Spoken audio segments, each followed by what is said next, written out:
Vo Nguyen Giap was one of the most significant military leaders of the 20th century and a central architect of Vietnam's wars of liberation and national reunification. Born in 1911 in French Indochina, he grew up in a country subjected to harsh colonial rule, heavy taxation, and political repression by France. These early experiences shaped his deep nationalist convictions and pushed him toward revolutionary activism at a young age. Although he never received formal military academy training, Giap studied history and law at university and worked as a history teacher, developing a strong analytical mindset. He was heavily influenced by classical military strategists such as Sun Tzu and by modern revolutionary thought, especially Marxism-Leninism.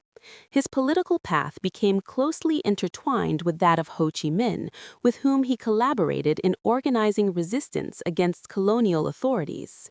During World War II, Giap helped build the Viet Minh, the nationalist movement that fought both Japanese occupation and the returning French colonial forces, and he gradually transformed small guerrilla bands into a disciplined revolutionary army. His international reputation was firmly established during the First Indochina War when he led Vietnamese forces against France. The decisive moment came in 1954 at the Battle of Dien Bien Phu, where Giap orchestrated a massive logistical effort to transport artillery through jungles and mountains surrounding and besieging a heavily fortified French base. After weeks of intense combat, the French garrison surrendered, an event that shocked the world and led to the Geneva Accords, which temporarily divided Vietnam into North and South along the 17th parallel. Giap became defense minister of North Vietnam and began preparing for what he believed would be a prolonged struggle to reunify the country. The Vietnam War, known in Vietnam as the American War, marked the most complex and internationally significant phase of Giap's career. Facing the military power of the United States, he developed and refined a strategy of protracted people's war that combined guerrilla tactics, political indoctrination, and gradual escalation into conventional warfare. He supported the use of the Ho Chi Minh Trail, an elaborate and constantly repaired network of supply routes through Laos and Cambodia, which allowed North Vietnam to send troops and materials to support the Viet Cong insurgency in the south despite heavy American bombing campaigns. Giap understood that the United States possessed overwhelming technological superiority, including air power, artillery, and advanced weaponry, so he aimed not at immediate battlefield victory, but at exhausting American political will. His forces accepted high casualties, believing that time and persistence would ultimately favor a determined nationalist movement.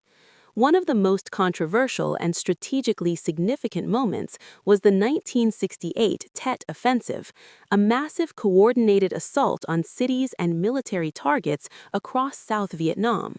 Although militarily costly for North Vietnamese and Viet Cong forces, the offensive contradicted American claims that victory was near and had a profound psychological impact on U.S. public opinion, accelerating political pressure to withdraw.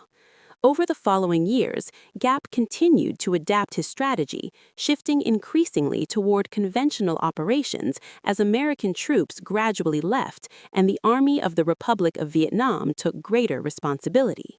In 1975, North Vietnamese forces launched a final large-scale offensive that led to the Secute of Saigon and the reunification of Vietnam under communist rule.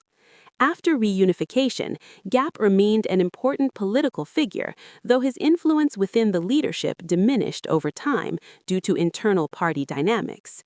Nevertheless, he remained a symbol of national resistance and strategic ingenuity.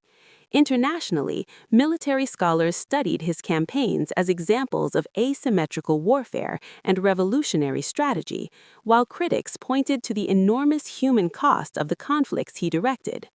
Giap lived to the age of 102, dying in 2013, having witnessed Vietnam's transformation from a colonized territory into a unified nation-state.